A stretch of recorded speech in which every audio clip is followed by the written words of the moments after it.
تواصلين معكم مشاهدينا فقراتنا المختلفة. ويعد السعال الديكي مشاهدينا أحد أمراض الجهاز التنفسي المعدية والتي تصيب الكبار والصغار على حد سواء، لكنه يزداد خطورة عند حديثي الولادة، حيث يمكن أن ينجم عنه العديد من المضاعفات في حال تأخر العلاج.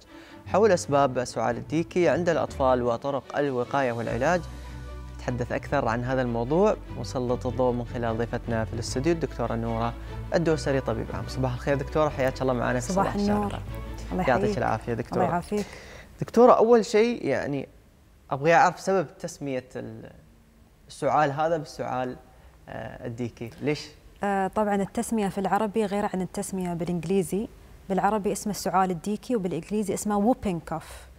الفرق الأجانب يقولون إنه يوم الطفل يكح عقب يكون عنده مثل شهيق، فيكون مثل صوت الجاسبينج فور اير.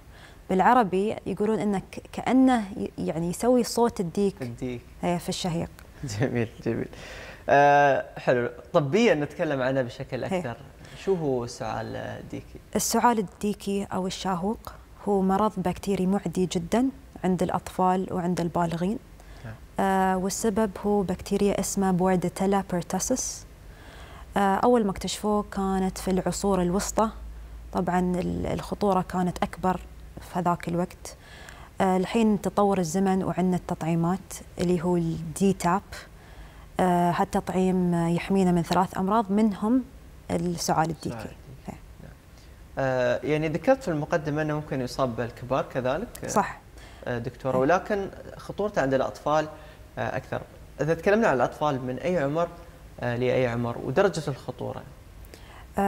مرض السعال الديكي يقدر يصيب الأطفال من عمر تحت 6 شهور إلى عمر 3 سنين 5 سنين إلى المراهقين وإلى الكبار، كل الأعمار. أوكي. لكن الخطورة تكون أكثر عند الأطفال اللي توهم يرضعون، اللي توهم مولودين، أو حتى الجنين في بطن أمه. والسبب أن القصبات الهوائية تكون صغيرة، مناعتهم تكون أقل وتكون أضعف. جميل. حلو. اليوم الأهل كيف ممكن يميزون ما بين السعال الديكي وحتى السعال العادي، خصوصا مثل ما ذكرتي مرحلة الطفولة؟ الإنسان وايد يعني خصوصا الأطفال يكحون وايد، فبالتالي كيف ممكن الأهل يفرقوا ما بيناتهم؟ أول شيء حبيت أخبر الأهل أن السعال الديكي عنده 3 مراحل. أول مرحلة مثل السعال العادي، كحة بسيطة، زكام. لكن الفرق بين الكحة العادية وكحة السعال الديكي أن كحة السعال الديكي يطول أكثر عن 2 أسبوع، والكحة تكون ناشفة جدا، ومرات الكحة تقدر تؤدي إلى نوبة كحات وراء بعض وتستمر أكثر عن دقيقة. وممكن الفرق تقدرون تعرفون الفرق بين الكحة العادية وكحة السعال الديكي أن مرات عقب كحة السعال الديكي يكون في ترجيع من الطفل من كثر ما الكحة تكون قوية، والكحة تطول والفترة تكون أطول. جميل. دكتورة، السعال الديكي إذن هو مرض بكتيري صحيح؟ صحيح. مرض بكتيري وليس فيروس مثلا. لا. فهو مرض بكتيري. فترة بقاء المرض هذا في جسم الإنسان يعني منذ الإصابة حتى الشفاء حتى العلاج، يعني مثلا إذا أخذ أدوية أو تطعيم، كم الفترة هذه؟ أوكي. ببدأ من فترة المرض نفسه. مثل ما ذكرت أن في 3 مراحل. أول مرحلة تقريبا 2 أسبوع. هالفترة تكون مثل زكام عادي، كحة، خشم الطفل يصب، عطس، من هالكلام. ثاني أسبوع الكحة الزايدة، نوبات الكحة. تكون الفترة من 2 إلى 4 أسابيع تقدر تقول. وبعدين آخر فترة تقريبا 2 أسبوع يوم الكحة تبدأ تخف. يسمونه بالإنجليزي الكونفاليسنس ستيج. تقريبا فترة المرض تقدر تقول من 6 إلى 8 أسابيع. وفي ناس الكحة تكون أطول بس تكون أخف. عادي توصل أشهر. جميل. ذكرتي نقطة قبل شوية دكتورة أن إصابة الطفل في بطن الأم، يعني إذا الأم أصيبت بالسعال الديكي ممكن تنقل للطفل خلال فترة الحمل؟ نعم. فشي ينصحون الأمهات الحوامل أن يأخذون التطعيم، أو إذا ياهم هذا المرض يتعالجون بالمضاد الحيوي. جميل، حلو. اتوقع القلق راح يزيد، خصوصا ان الكحه من احد اعراض فيروس كورونا، فبالتالي لابد الفصل في مثل هذه صحيح الامور. واتوقع الذهاب الى الطبيب المختص بشكل سريع عند مثلا ملاحظه هذه الاعراض لدى الاطفال او حتى الكبار ليتم تشخيصها. كيف يتم تشخيص المرض هذا؟ طبعا الذهاب الى الطبيب جدا مهم، بالذات يوم الطفل يكون وايد صغير، يعني تحت 6 شهور. السبب المضاعفات. شو الطرق عشان نكتشف هذا المرض؟ أول شيء تقدر تشخصه كلينيكيا من الأعراض. الطبيب المختص بيعرف من الهيستوري اللي ياخذونه من الأم، يسألون الأم كم من سؤال، والأم بتوصف الكحة وتكون غير. انزين، لكن الفحوصات اللي تصير منهم مسحة الأنف أو الحلق، زراعة البكتيريا، مثل فيروس كورونا يقدرون يسوون PCR، إن إذا لقوا DNA الفيروس نفسه، هذه عملية تؤدي إلى تكاثر DNA، فهني نقدر نعرف إذا البكتيريا موجودة. وفي مثلا فحص الدم، بتشوف ان الكريات الدم البيضاء تكون عاليه، وهذا يقول انه في التهاب بكتيري. جميل. اذا الفحص PCR يعني هو الناس كانت تعتقد انه بس طلع عشان فيروس كورونا، ولكن هو موجود من قبل، يعني موجود حق كل موجود حق كل بكتيريا او فيروس عنده DNA او RNA. جميل، حلو. دكتورة، ذكرتي نقطة المضاعفات، فنحن نبغى نعرف المضاعفات اللي ممكن تصير للطفل إذا ما تم إهمال حالته. نعرف نحن مثل هذه الأمراض ممكن تؤثر سلبا على الجهاز التنفسي للطفل، فكلمينا أكثر عن مضاعفات هذا المرض. طبعا ضحايا هذا المرض المعدي هم الأطفال اللي بعدهم يرضعون، ومثل ما قلت السبب القصبات الهوائية الصغيرة. فهذه تسبب مضاعفات مثل شيء اسمه بالانجليزي apnea، وهو انقطاع التنفس اثناء النوم او اثناء السعال. مرات الطفل يكح بقوه لدرجه ان الضلوع تنكسر. يا الله. تبول لا ارادي. الافتاق او يسمونه بالانجليزي hernias، بسبه الكحه العضلات تكون اضعف. والمرض يقدر يكون جدا خطير، يؤدي الى خطوره في حياه الطفل. صحيح. نتكلم عن المهيجات دكتورة اللي ممكن تسبب ازدياد الحالة لدى المصابين بالسعال الديكي. طبعا المهيجات أكيد التدخين. يفضل أن الوالد أو الوالدة ما يدخنون، والطفل بشكل عام أصلا، ولكن يكون أسوأ يوم الطفل عنده هالمرض. طبعا العطور، الغبار، البيئة الغير نظيفة بشكل عام. نعم.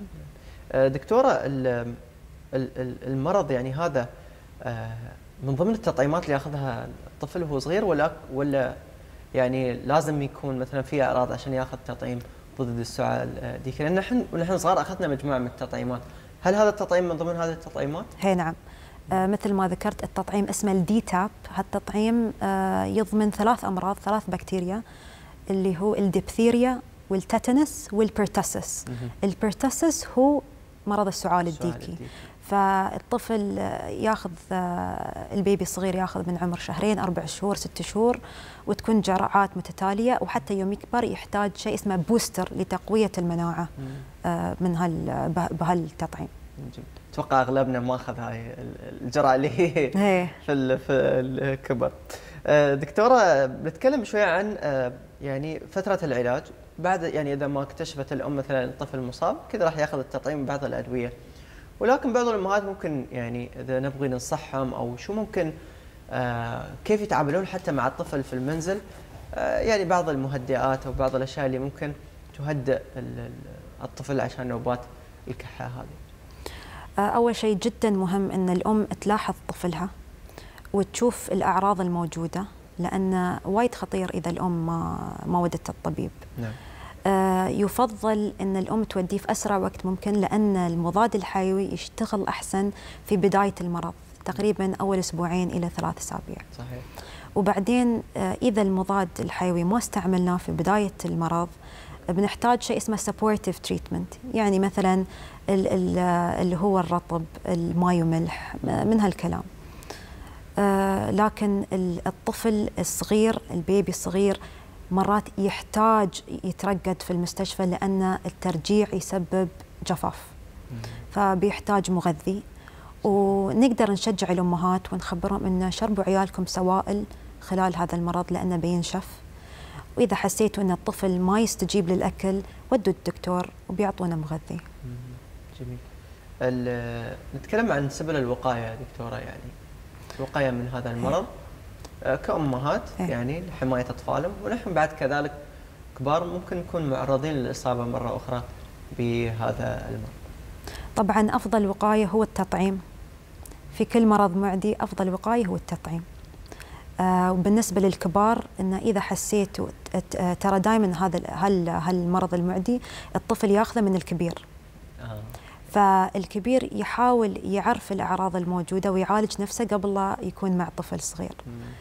وفي النهاية بس حبيت أقول للأمهات إن التطعيم المنتظم في وقته جميل جدا حق الطفل. جميل. نعم. دكتورة، أنت تكلمتي قبل شوي عن طرق يعني بعض الأشياء اللي ممكن يعالج فيها والمراحل. نتكلم عنها بالترتيب، يعني أول ما يوصل الطفل كانت عنده أكيد في درجات، المرض له درجات معينة. نعم. شو هي الإجراءات العلاجية اللي تقومون بها في المستشفى؟ يعني حال وصول الطفل مصاب بالسعال الديكي. أول شيء الدكتور بيشوف الطفل، بيشوف الأعراض، بيشك أن هذا مرض السعال الديكي، معروف من الشهيق ومن الكحة ومن كلام الأم طبعا. بيسوون فحوصات دم، بيشيكون ضغط الدم، بيشيكون نبضات قلبه، بيشوفون إذا في أعراض الجفاف، وإذا في جفاف بيعطونا السوائل، بيبدون مع السوائل، وهني بيسحبون دم، يمكن ياخذون مسحة. والدكتور أول ما يشك أن هذا مرض السعال الديكي ويعرف أنه في بداية المرض، بيبدأ بالمضاد الحيوي وبس. والله مضاد حيوي يكون للطفل عادي يعني؟ نعم ما أكيد. يأثر على صحة الطفل؟ لا ما يأثر مستقبلا؟ لا أبدا. وبالنسبة للتطعيم؟ بالنسبة للتطعيم، إذا الطفل مش مطعم طبعا يشجع أنه يطعم، وإذا الطفل مطعم يكمل الفترات، مثل ما قلت 2 4 شهور 6 شهور، يكمل بس هالأوقات. جميل. إذن دكتورة، يعني اليوم الحديث عن هذا الموضوع كذلك ونفس موضوع حاليا فيروس كورونا، أنه لابد أن نحن ناخذ تطعيم ما راح أكيد يحمينا من الإصابة بنسبة 100% من المرض، ولكن الأعراض راح تكون خفيفة ونسبة بالضبط. الوفيات حتى تكون بالضبط يعني قليلة. بالتالي الإنسان ما يحتاج، كبار السن أو الأطفال أو أي إنسان مثلا مناعته ضعيفة، ما يحتاج أنه يدخل العناية المشددة ويكون تحت أجهزة يعني أجهزة التنفس الاصطناعي، ومناعته أصلا تكون تحارب المرض، تكون أقوى. أقوى. فمسألة التطعيم جدا جدا مهمة. دكتورة، يعني اليوم خصوصا نحن في فترة انتقالية ما بين فصل الشتاء والربيع وكذلك فصل الصيف، أمراض الجهاز التنفسي قد تكون شائعة خلال هذه اليومين. نعم. بشكل عام نبغي نصيحة لكل الأشخاص للحفاظ على أنفسهم. آخر نصيحة أن أفضل وقاية من الأمراض المعدية أنكم تتجنبون الشخص المريض، أو أن يوم أنتم شاكين بالأعراض، وإذا في تطعيم موجود خذوا أي نوع. إنزين. وإذا حسيتوا أن عندكم أمراض معدية، مو بعيب أن تسيرون عند الطبيب حتى لو المرض بسيط. نعم. ما تعرفون كيف هذا بيقدر يساعدكم. صحيح. والطبيب طبعا ما بيقصر، نحن مش مقصرين وما بنقصر ويا أي حد تعبان حتى لو كحة بسيطة. صحيح، أكيد بلا شك وجهودكم كبيرة وجبارة دكتورة. دكتورة، قبل أن أختم الحوار هذا نتطرق شوي للعلاجات المنزلية. البعض ياخذ مثلا عسل، يشرب زنجبيل، الليمون، هل هذه تفيد إذا مثلا الكبار والصغار إذا أصيبوا يعني بالسعال الديكي أو هذا المرض؟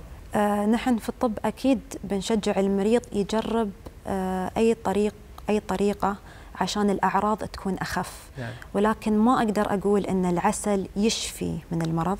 العسل يمكن يبرد على الحلق، الزنجبيل يمكن يساعد في تقوية المناعة، نعم، ولكن ما يكون ضد البكتيريا نفسها أو الفيروس. لكن إذا حسيتوا أن هالشيء يساعدكم، يساعد أعراضكم، يقلل الكحة، أكيد خذوها. جميل.